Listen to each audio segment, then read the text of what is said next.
kind of cow do you want? Do you want A real Rolls Royce of a cow, you know, real sort of all the adders in working order. The first thing you have to say is I would like to buy. Old English, willan is want or I desire. Really? Okay. Because the budjan. The origin of the word to buy. Okay, so. Ik wil budjan aan een brune koe. So if you want to buy a cow that is full of meaty milk. Well, that makes milk. That makes milk. That makes milk. Macath. Maca. Mailtje. Mailtje. Milk. Mailtje. Mailtje. Yeah. And if you need to get his attention, you just shout at him either what, meaning listen, low, or What? ella, ella. Mate. Yeah. Accent-wise, of course, it's very. I know it's impossible to really tell what they sound like. There's no point looking at modern English accents to give us a clue to Old English because it's a Germanic language. It's more likely, certainly in its earliest kind of days, to sound Dutch-ish. But I think I've watched Dutch people on MTV who go, "It's fantastic, and now it's a new band, it's crazy new band coming on here in Amsterdam. It's fantastic," and I'm going to go for that kind of accent, which I picked up when I was watching MTV in Holland.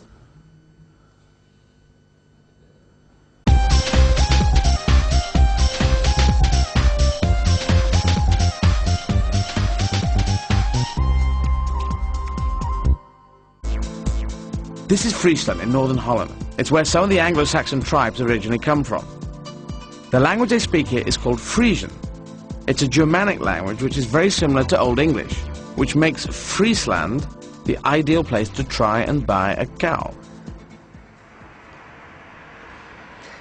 Ik wil boeken een bruin koe.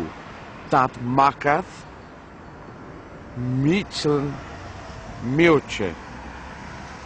Ik wil boeken een little boeten strang koe.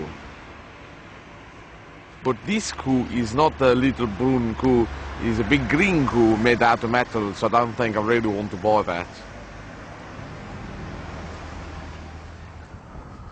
Oi! Oi! So in theory, I should be able to speak to a farmer in Old English. He should be able to reply to me in Frisian, and we should be able to understand one another.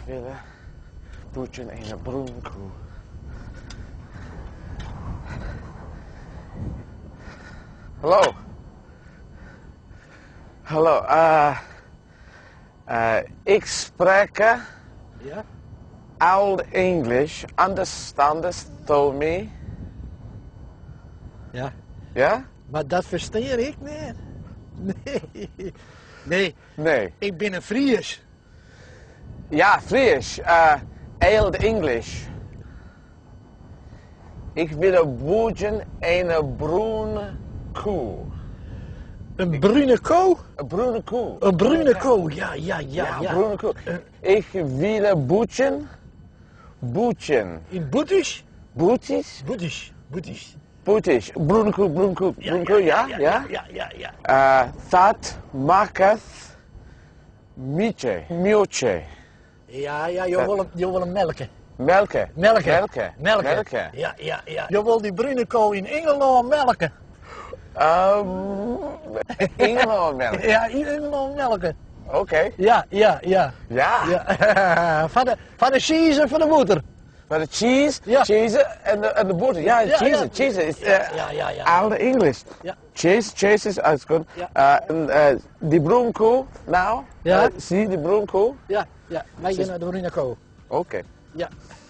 Dank u wel. So just using Old English, I've got myself a cow. Now to sort out payment and delivery. This is Friesland in northern Holland, where they speak Frisian. I'm buying a cow here, speaking only Old English, which is the basis of modern English, and the language brought to us by the Anglo-Saxons more than 1,000 years ago. Dat is een boe. Dit is een border collie. Border collie? Een border collie.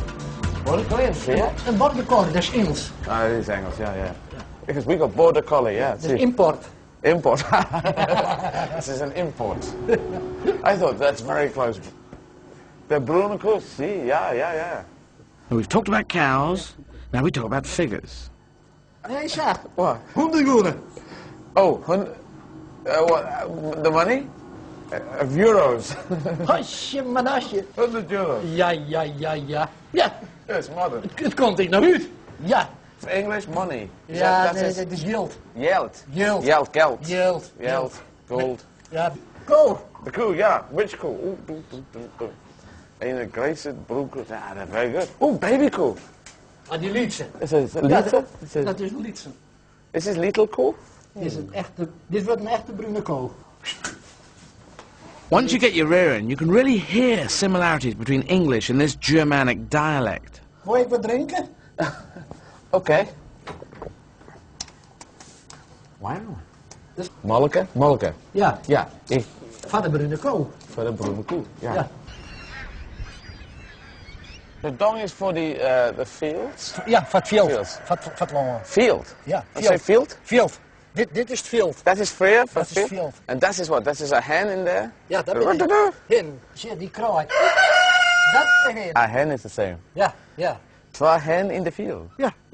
Een pair hen in the field. Ja, een peer hen. A pair hen. Een peer hen. Ja.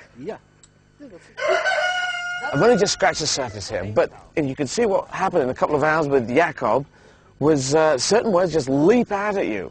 Because the Frisian people came over to England 1,500 years ago, but there's certain words that just right bang the same. A pair of hens in the field. I want a brown cow now, in the field, matey boy.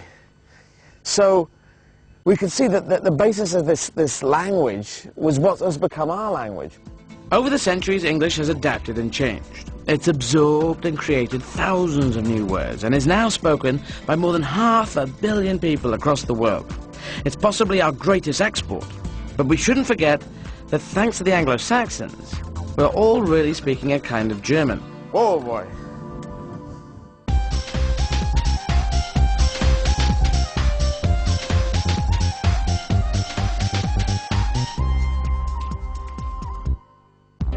The Anglo-Saxons also gave us something else that defined us even more than our language, the idea of England itself as a country.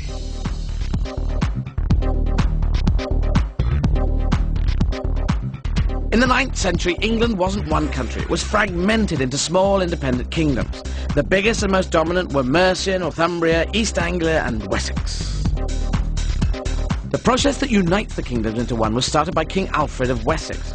He joined the kingdoms together, appealing to their common language, law and customs. But what gave Alfred the impetus and opportunity to unify the kingdoms was that they were all under threat from a new group of invaders who were attacking the country. These invaders came from Scandinavia, and we called them the Vikings. Raiders from Norway and Denmark came across here and attacked all down the east coast and some even as far as the west coast. Sometimes they took what they wanted and went away. Later on they took what they wanted and stayed. We call them Vikings, but they didn't call themselves Vikings, because that's just a rude word for pirates. Attracted by the wealth of England and pushed out by the harsh conditions of their homelands, they came over in droves. And though some of them were just in it for the gold and glory, many of them were settlers looking for somewhere else to live. They came over in such numbers that initially Alfred was forced to make a deal with them. In the end, Alfred and the Vikings signed a treaty, the Treaty of Wedmore, and they agreed to divide up the country. Quite simply, they drew a line. If you lived on one side, you lived in England. If you lived on the other side, you lived in an area known as Danelaw. The line went from here up to here. It cut the country in two. The English had the south and the Vikings had the north. It was the start of something that shapes England's character today, the North-South divide.